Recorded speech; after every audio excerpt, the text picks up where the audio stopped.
I want to spend a few minutes talking to you about North Fox Island.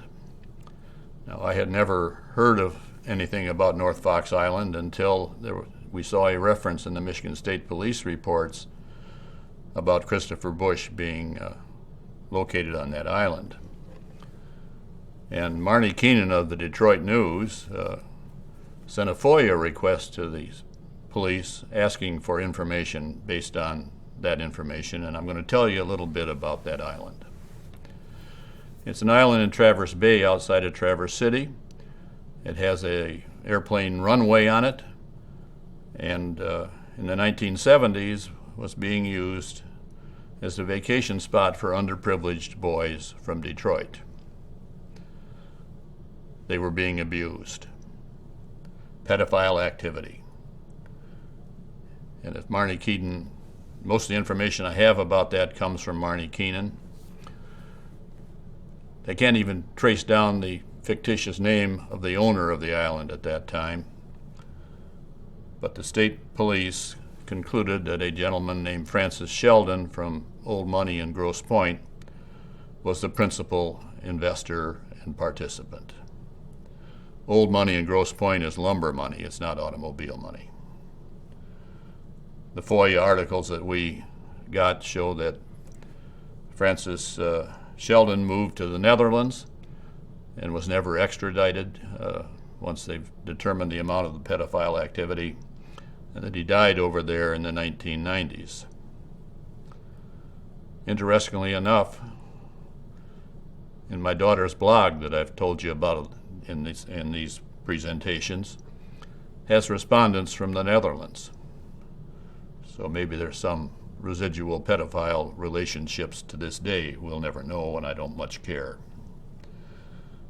Now, you don't buy an island, put in a runway, and fly kids up on a police officer's pay or a junior high school teacher's pay or any of the people normally profiled by the profilers to participate in this. It takes huge capital requirements. People like vice presidents at General Motors. Marnie found some newspaper articles about North Fox Island from the Traverse City Record-Eagle.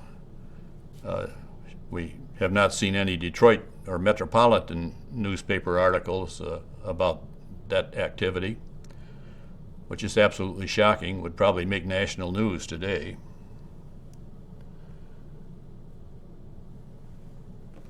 I'd like to know who the visitors were at the island. There's some reference to a list of visitors in the reports, but we don't know who they were. But it's evidence to me that pedophile activity in the 1970s could well be a major problem and not an isolated one-on-one situation.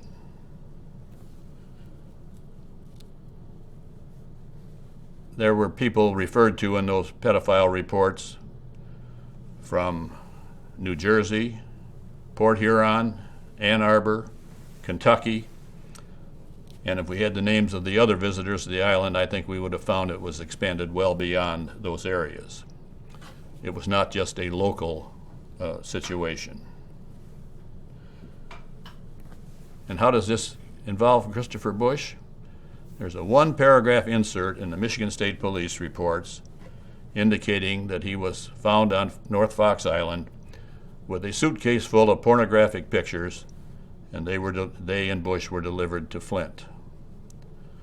There's no indication of any criminal activity against Mr. Bush for having a suitcase full of pornographic pictures, and little or no information about the judicial system taking any action regarding the people involved. Now, that's all we have. I'd like to know more about North Fox Island and the Bush participation, because my suspicions are that it was a major pedophile operation. What was H. Lee Bush's reaction to this? Like everything else, H. Lee Bush was more concerned about H. Lee Bush than he was about his son or the people he was abusing. Does Charles Bush know anything about this? Why doesn't somebody ask him if that came up in the family discussions? Charles Bush is the secret to a lot of the Bush family participation in this, in my judgment.